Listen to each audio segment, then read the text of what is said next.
Servius. Servius, c'est la star. C'est le papa de Servius. Et après, sinon, c'est 10 millions. Alors, moi je me suis installé en 2013, mais Meryl m'a rejoint en 2016. Donc après, le système il a changé, puisque moi au début j'avais que des céréales. J'étais sur une plus petite surface. Ensuite, Meryl est arrivé, on a rajouté l'atelier d'élevage. Du coup, sur 10 ans, on a quand même énormément évolué. Sur Benoît et Meryl, déjà c'est une très belle rencontre. Clairement, enfin, je veux dire, c'est des gens passionnants. Les deux ont des discours, dans les deux cas, extraordinairement structurés, très complexes, très pensés, de A à Z. L'agroécologie, c'est des phénomènes de couplage, c'est-à-dire qu'on coupe plusieurs productions pour avoir en fait plus de production que si les différentes productions étaient séparées. Voilà. Donc en gros, c'est ça. Et nous, en fait, le système d'élevage, alors autant là autour du siège d'exploitation, alors certes, elles sont sur des prairies qui pourraient être allouées à faire autre chose, notamment à cultiver des céréales.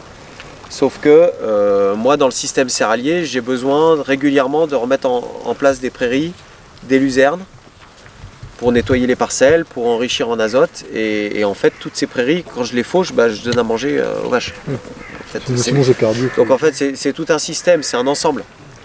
Et donc c'est une prise en compte de l'agroécologie au sens scientifique du terme, c'est-à-dire avec l'agroforesterie, une volonté de s'inscrire dans une démarche pérenne, une prise en compte complète du dérèglement climatique, enfin du réchauffement climatique même clairement, et de l'effondrement de la biodive, très très bien intégrés. Donc c'est des gens inventifs, c'est des gens avec une volonté énorme et ils n'y arrivent pas.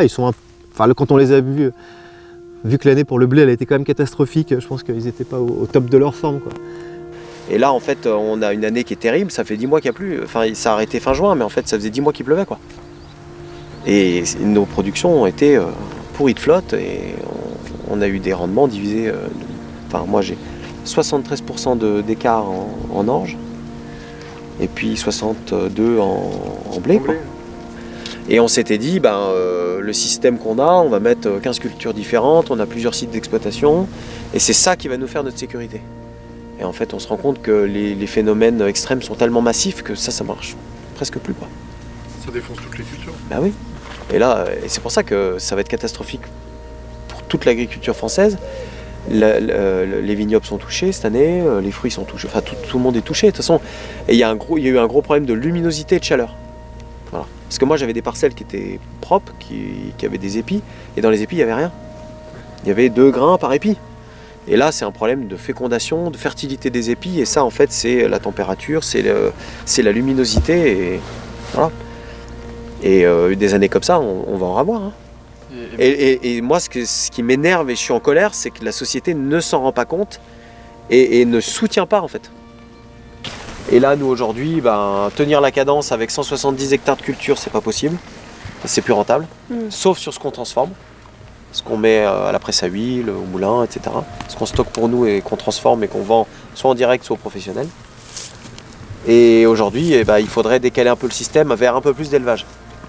Okay. Mais on peut pas parce qu'il faudrait plus de bâtiments pour hiverner. Donc là aujourd'hui, typiquement, on est coincé, quoi.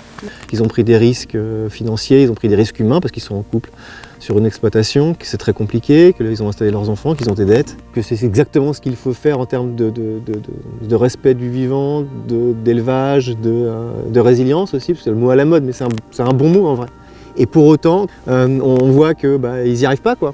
Ils n'y arrivent pas, que ça ne marche pas, que la question du revenu n'est pas posée, que le prix des productions n'est pas assez élevé pour pouvoir garantir un équilibre économique, que les aléas climatiques sont tellement importants qu'il n'y a pas de soutien, notamment il n'y a pas de soutien sur la filière de l'agriculture biologique. De toute façon, que ce soit bio ou conventionnel, c'est la catastrophe. Il n'y a pas de prix, donc ça ne va pas continuer. Hein. Non, ça va toucher le fond fin d'année. Hein. Et on revient sur la question du revenu. Ah mais de toute façon c'est central. Je trouve que c'est triste, dommage que des gens comme ça ne soient pas plus soutenus, valorisés, notamment sur la rémunération des services écosystémiques qu'ils rendent à tout le monde en fait. C'est d'intérêt général en fait ce qu'ils sont en train de faire.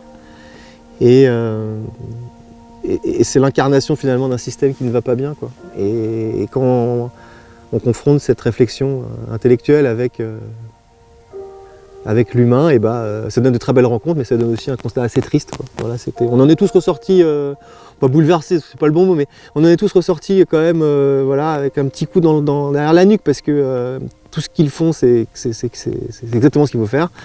Et économiquement, on n'a pas le déclic, quoi. Enfin, ils sont pas soutenus. Et ça fout un peu la rage, quoi.